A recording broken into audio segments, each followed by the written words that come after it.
Fala galerinha, beleza? Como é que vocês estão? Espero que bem. Bom, hoje vamos mais uma vez aí falar sobre filosofia. Vamos ao capítulo 4 e 5, os capítulos que estão unidos, ok?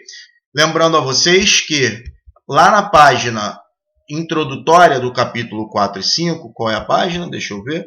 Página 18, tá? Lá no cantinho, na tela que está aí na tela de vocês, dá para ver, tem dois QR Codes.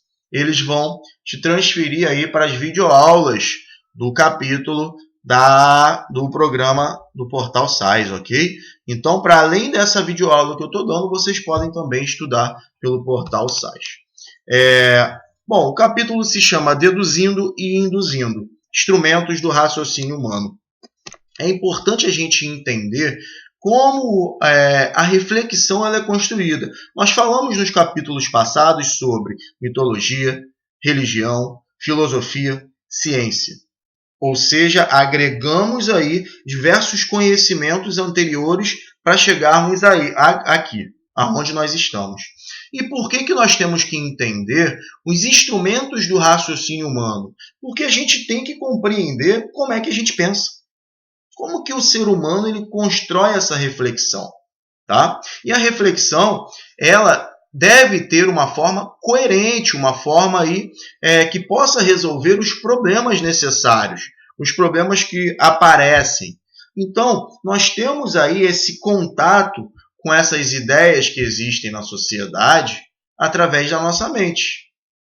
Tá? Quando a gente raciocina, quando a gente reflete sobre as questões da sociedade, nós podemos aí ter questionamentos que levem a uma sensatez ou levem a respostas absurdas.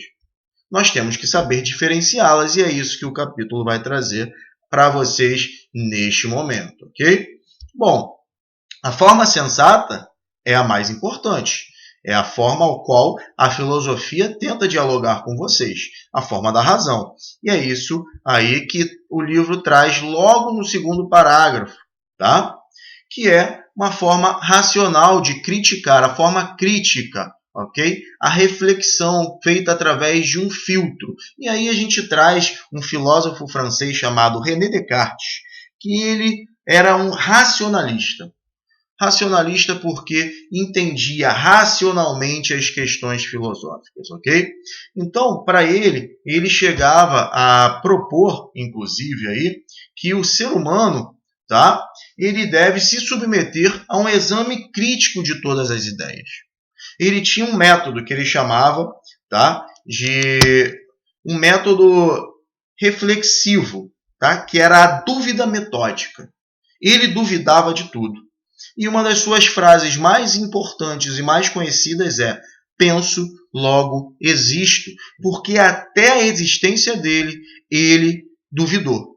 E por que ele duvidou? Porque ele via pessoas aí que não tinham braços, por exemplo, não tinham pernas, e que sentiam como se tivessem. Ele começou a se indagar: pô, olha só, se essas pessoas sentem os seus braços e eu vejo que elas não têm, será que a nossa existência também é apenas um devaneio nosso? Então ele começou a refletir e a duvidar sobre essas questões, chegando à conclusão de que não, de que a partir do momento em que a gente pensa, nós estamos existindo, ok? Essa é uma resposta aí racional para um fato. E ele traz, diante disso, né, que existem alguns tipos importantes de formas da gente pensar, de formas racionais. Como é construído isso? É construído através de duas operações básicas que o livro traz, que se chamam de dedução e indução. Bom, a dedução ela traz aí verdades que são universais no seu início, tá? Ou seja, verdades universais, grandes verdades universais para uma verdade particular. Então, esse pensamento racional lógico, esse pensamento lógico racional, que é a dedução, sai de uma verdade universal, que ele chama de axioma, para uma verdade particular. Exemplo: todo ser humano é mortal. Isso é verdade? Esta é uma verdade universal? Correto. Esta é uma verdade universal. Então, nós pegamos essa primeira frase, que nós chamamos de primeira premissa, ok? E colocamos aí no nosso raciocínio. A partir dessa primeira verdade universal, nós pensamos em uma verdade particular. Renato é um ser humano. Qual conclusão nós podemos chegar diante desses dois fatos? De uma premissa primeira com um axioma, que é uma verdade universal, falando que todos os seres humanos são mortais. Uma segunda premissa particular, uma verdade particular, falando que Renato Reis é um ser humano. Qual é a conclusão que a gente chega? Logo, Renato Reis é mortal. Por quê? Porque se Renato Reis é um ser humano, todo ser humano é mortal, logo, Renato Reis é mortal. Essa é uma operação básica que nós fazemos na nossa cabeça. Ela ocorre em milésimos de segundo. Nós não percebemos, mas nós fazemos essa operação. A filosofia traz esse entendimento para a gente parar e investigar e chegar a conclusões. É importante a gente fazer a análise de que a dedução ela só vai ter uma resposta verdadeira, 100% verdadeira no final, na sua conclusão, se a sua primeira premissa começar com um axioma, com uma verdade universal. Vamos a outro exemplo. Todo brasileiro é sul-americano. Todo brasileiro é sul-americano. Ok? Porque o Brasil está inserido na América do Sul. Ok. Renato Reis é brasileiro.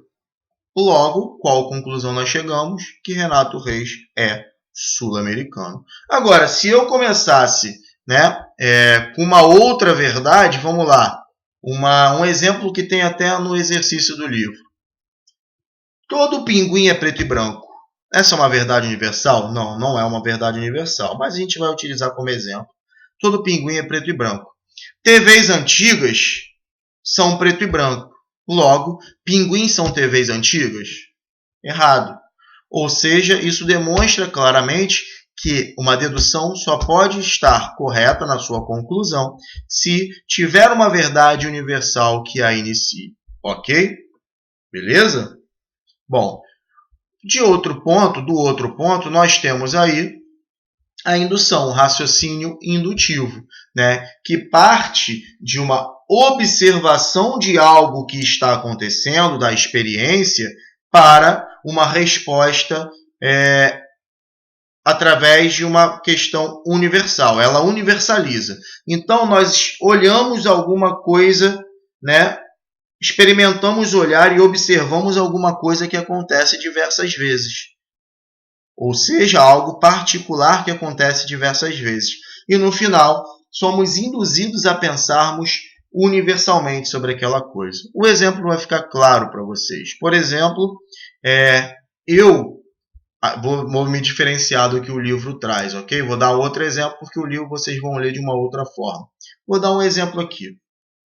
Todos os dias eu apareço às 5 horas da tarde no meu quintal. Eu olho da minha janela às 5 horas da tarde e o meu gato está comendo a ração dele.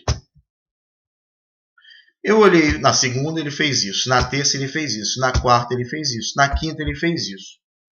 Quando eu vou olhar na sexta-feira, antes de olhar, eu vou pensar o quê? Eu sou induzido a pensar que às 5 horas o meu gato estará comendo a sua ração ali no mesmo local de sempre. Pode ser que ele não coma? Pode acontecer. Por isso é que a indução não é uma verdade absoluta. A indução ela é uma possível verdade. Tá? Então, nós também utilizamos esse pensamento. Ok? Vamos dar outro exemplo. Vamos lá. Todos os dias, o meu pai acorda às 6 horas da manhã. Segunda-feira ele acordou, terça-feira ele acordou, quarta, quinta. Na outra semana, a mesma coisa. Há 10 anos, o meu pai, que eu presto atenção, o meu pai acorda às 6 horas da manhã. Amanhã de manhã, eu vou acordar às 5h30 da manhã e esperar ele acordar para ver. Pode ser que ele acorde às 6 horas da manhã? É bem provável que sim, porque há 10 anos eu vejo ele fazendo isso. Então eu sou induzido a pensar que meu pai acorda todos os dias às 6 horas da manhã. Mas pode ser que ele não acorde. Por quê? Porque uma indução não é uma verdade absoluta. Agora, o exemplo do livro. Eu abro um abacate, tem um caroço. Eu abro outro abacate, só tem um caroço. Eu abro 500 abacates durante a minha vida inteira. Em todos eles só encontrei um caroço. No abacate 501, quando eu for abrir, eu vou pensar o quê? Que este abacate que eu abri só tem um caroço. Mas pode ser que não. Por quê? Porque eu nunca abri todos os abacates no mundo. Ok? Então, o pensamento indutivo ele sai de uma verdade particular e vai para uma verdade universal. A dedução é o contrário. A dedução sai de uma verdade universal e vai para uma verdade particular. Ok? Então, nós fechamos o capítulo com isso. Façam os exercícios do livro aí na página 19 e da página 20. Né? 19. Só 19. Então, só da página 19, são poucas questões, questões 1, 2, 3, 4, 5 e 6, ok? Leiam o livro, leiam a matéria, vejam as videoaulas também do Portal SAIS, além dessa, ok? Qualquer dúvida, mandem para o meu e-mail. Os exercícios também podem mandar para o meu e-mail, renatoreis.filo.socio@gmail.com, ok? Grande abraço para todos e todas. Até a próxima. Tchau, tchau.